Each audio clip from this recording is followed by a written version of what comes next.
Essa daqui é a Christine da Cera, uma das finalistas a Miss Filipinas que acabou sendo encontrada morta em uma banheira de hotel. Esse caso é bem recente e deu uma polêmica gigante nas Filipinas quando aconteceu, porque na madrugada em que ela morreu, ela estava em uma festa de ano novo sozinha com 11 homens. Essa daqui é a Christine da Cera e na época do caso ela tinha 23 anos de idade. Ela nasceu e cresceu na cidade de General Santos, nas Filipinas, e ela era muito próxima da família que era sua mãe, seu pai e seus 3 irmãos. Ela era uma garota muito bonita, muito inteligente e durante uma parte da sua vida ela estudava e trabalhava como modelo para ganhar dinheiro. Além disso, ela participava de concursos de beleza e ela sempre era muito bem qualificada, chegando no primeiro lugar ou uma das finalistas. Mas o sonho mesmo da Christine era viver viajando, então ela queria se tornar uma comissária de bordo. E depois de se formar na faculdade, a Christine conseguiu realizar esse sonho e foi contratada por uma companhia aérea. Christine amava aquele trabalho, só que logo que ela começou, em seguida veio a pandemia, então vários voos estavam sendo cancelados. E ela acabou pegando uma folga bem naquela virada de ano de 2020 para 2021. Os planos dela era para aproveitar muito com seus melhores amigos. Acontece que a maioria dos amigos próximos da Christine eram homens. Eram homens gays, e a Christine se sentia muito à vontade com eles. Então ela chamou alguns desses amigos, só que esses amigos chamaram outros amigos. E no final tinha um total de 12 pessoas, 11 homens mais a Christine em 2 quartos de hotel. O hotel ficava na cidade de Makati, em Manila, nas Filipinas, e se chamava City Garden Grand Hotel. A maioria das informações que nós temos foram filmadas através de uma câmera de um corredor ali do hotel. Já era de noite quando a Christine chega no hotel, seus amigos já estavam lá e ela parece bem animada. A Christine estava no quarto 2209 com pelo menos 5 outros homens. E os outros estavam no quarto 2207, então ela fica transitando de um quarto pro outro. Esse homem de boné se chamava Valentin e ele era um dos amigos mais próximos da Christine. E ele é o que mais aparece com ela transitando de um quarto pro outro. Dá pra ver nas filmagens que os dois eram muito próximos e a Christine se sentia muito confortável com ele. Em uma dessas vezes que os dois vão pro outro quarto juntos, eles estão sozinhos e quando eles voltam, algo estranho acontece. Não necessariamente significa alguma coisa, mas é o que as pessoas mais dizem que é esquisito. A Christine e o Valentin estão voltando pro 2207 quando a Christine dá um beijo no Valentin. E parece que ele dá uma afastada nela, rindo, mas não dá pra saber direito o que aconteceu. Agora, é um pouco difícil de dizer se isso era algo comum pros dois ou não, já que o Valentin era assumidamente gay. Naquela mesma noite, antes disso acontecer, a Christine tinha ligado pros seus familiares e amigos e ela parecia estar bem bêbada. Era uma ligação de vídeo e os familiares disseram que ela parecia estar muito feliz, ela até mostra alguns dos seus amigos, e inclusive foi a última vez que eles falaram com a Christine. Pelo que foi dito pelos seus amigos, a Christine começou a passar mal naquela noite e a partir das 2 da manhã ela já estava vomitando toda hora. Porém, ela ficava bem de vez em quando porque aparece ela diversas vezes nessa câmera de segurança e ela tá correndo de um quarto pro outro super feliz. E só nas câmeras nós temos pelo menos 2 filmagens da Christine sendo carregada por alguns dos seus amigos, incluindo o Valentin que carrega ela uma vez. E não dá pra saber exatamente quais eram as condições dela dentro dos quartos. E essa filmagem feita às 6h26 da manhã da Christine sendo carregada pelo Valentin do quarto 2209 para o quarto 2207 é a última dela com vida. E a partir disso, a maioria das imagens são dos homens saindo do quarto para poder fazer o check-out e ir embora do hotel. Às 10 horas da manhã, a Christine estava dentro da banheira do quarto 2207 quando ela é encontrada por um dos seus amigos chamado Romeu. Então ele chega na Christine e fala: olha, vamos lá pro quarto pra você dormir na cama porque lá vai ser mais confortável, só que ela não tava respondendo. Então ele imagina que ela deve estar muito cansada e decide pegar travesseiros e também um cobertor pra cobrir ela dentro da banheira. E ela estaria dentro dessa banheira porque ela tava vomitando muito e ela tava com medo de sujar o quarto, sujar a roupa dela de novo, porque ela já tinha se sujado antes,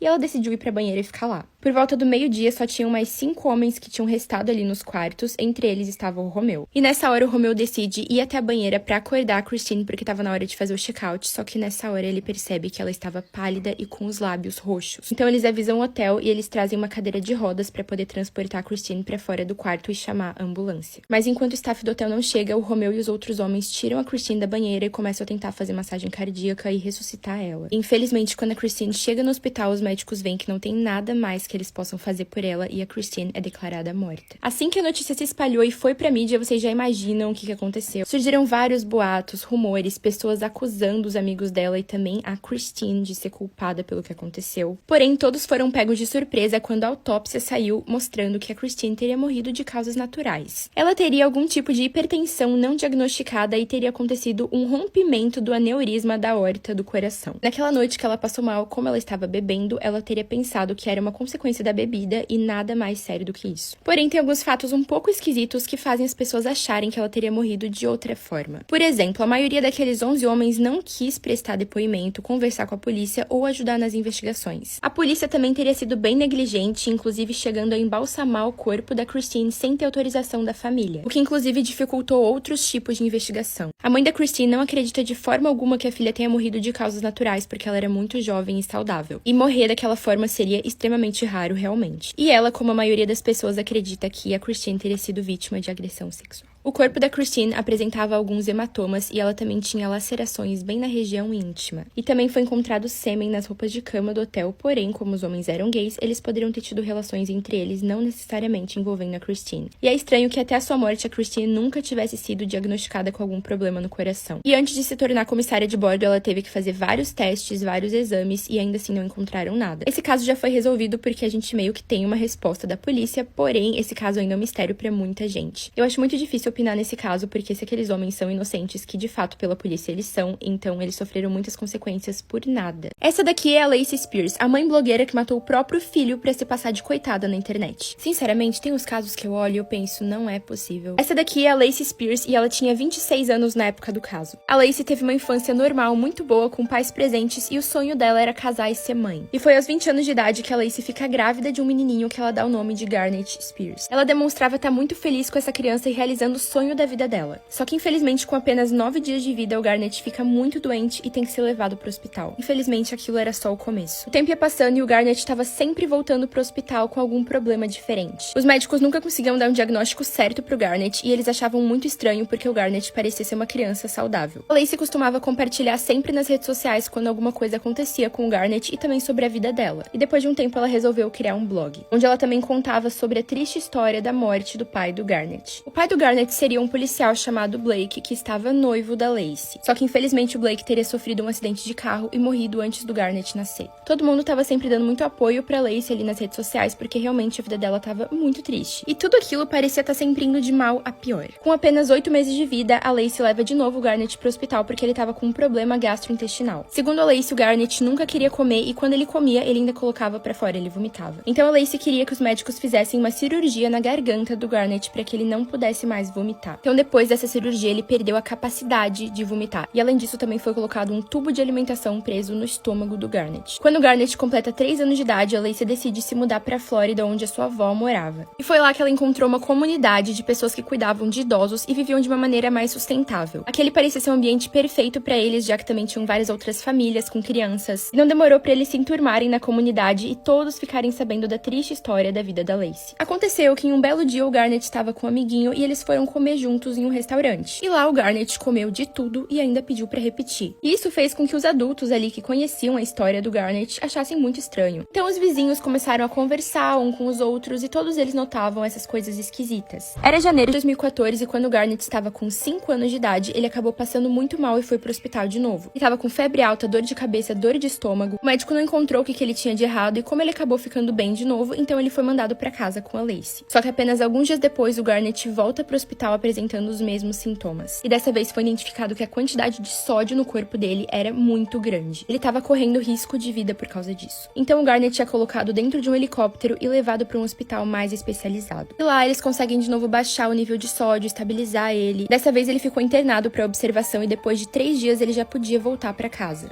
Era 21 de janeiro de 2014. A Lacey e o Garnett estavam no quarto de hospital sentadinhos na cama quando uma enfermeira entra e diz que logo eles vão ser liberados. O que acontece? Dentro do quarto tinha uma câmera que filmava toda hora. E ela filma o momento exato em que a Lacey pega o Garnett no colo, leva pro banheiro e quando eles voltam, ele tá passando mal de novo. Os médicos chegam no quarto e veem que de novo o nível dele de sódio tá muito alto. E na mesma hora, a Lacey já faz um post falando sobre o que tá acontecendo. Ela escreveu: "Eu não tô acreditando que meu bebê tava bem agora e do nada ele fica doente de novo." Só que dessa vez, infelizmente, foi pior e o Garnett foi ligado no suporte de vida pra se manter vivo. Então a Lacey posta de novo que não tá pronta pra perder o Garnett, pedindo pra mandarem muito amor pra ele. Só que dessa vez os médicos viram que tinha alguma coisa muito errada ali e eles chamam a polícia. Acontece que a quantidade de sódio no corpo do Garnett era impossível de ter subido normalmente, naturalmente. Ou seja, alguém teria que ter feito aquilo de propósito. Assim que os policiais chegam, eles vão conversar com a mãe da criança, a Lacey, e ela começa a contar toda aquela história muito triste da vida dela, do Blake, da criança que ficava doente toda a vida. Só que aí, no meio dessa conversa, o pai da Lacey acaba aparecendo no hospital e vai conversar com o detetive. Então, logo no começo da conversa, o detetive já começa dando os pêsames pelo Blake. E aí, o pai da Lacey olha pra ele e fala, quem é Blake? E é quando ele revela que, na verdade, o pai do Garnett estava vivo e o nome dele não era Blake. O nome dele era Chris Hill e ele era um vizinho da família que tinha namorado com a Lacey por um curto período de tempo. E o Blake era um policial que tinha saído poucas vezes com a Lacey, eles nunca chegaram a namorar e ele estava vivo. Os policiais começaram a achar aquilo muito estranho porque a Lacey exagerava, ela contava detalhes sobre ela e o Blake. Ela chegou até a falar sobre o funeral dele e aquilo era muito pesado de se inventar. Então começou a investigação a fundo sobre a vida da Lacey e também sobre o histórico médico do Garnett. E eles descobriram que toda vez que algum médico suspeitava da condição do Garnett, ela mudava de médico. E ao todo, o Garnett já tinha passado por mais de 20 médicos. Na casa da Lacey foram encontrados vários sacos com sal dentro e também potes de sal perto dos remédios do Garnett. Se isso já não fosse estranho o suficiente, a vizinha da Lacey apareceu para conversar com os policiais e ela disse que no dia que o Garnett foi internado, a Lacey ligou para ela e pediu para que ela entrasse dentro da casa deles e jogasse algumas coisas fora. E isso incluía os sacos de alimentação do Garnett. Ela não quis contestar porque a Lacey deveria estar passando por um momento muito difícil, mas ela estranhou um pouco. Ela guardou esses sacos de alimentação e lá dentro foram encontrados o que equivalia a 69 pacotinhos pequenos de sal. Garnett Spears foi envenenado pela própria mãe, tanto na sua casa quanto naquele banheiro do quarto de hospital, que deu pra ele quantidades absurdas de sal através do saco de alimentação que ele tinha preso no estômago que ele nem precisava. E mesmo passando muito mal, ele não conseguia nem vomitar aquele sal pra fora, porque a mãe dele tinha feito ele fazer uma cirurgia pra não vomitar. Infelizmente, 2 dias depois, ele acaba sendo desligado das máquinas e é oficialmente declarado morto. Lacey Spears foi condenada a 20 anos de prisão pelo assassinato do seu próprio filho Garnett. O juiz disse pra Lacey que não aplicando a pena máxima pra ela, ele estava demonstrando algo que ela não teve pelo Garnett: misericórdia.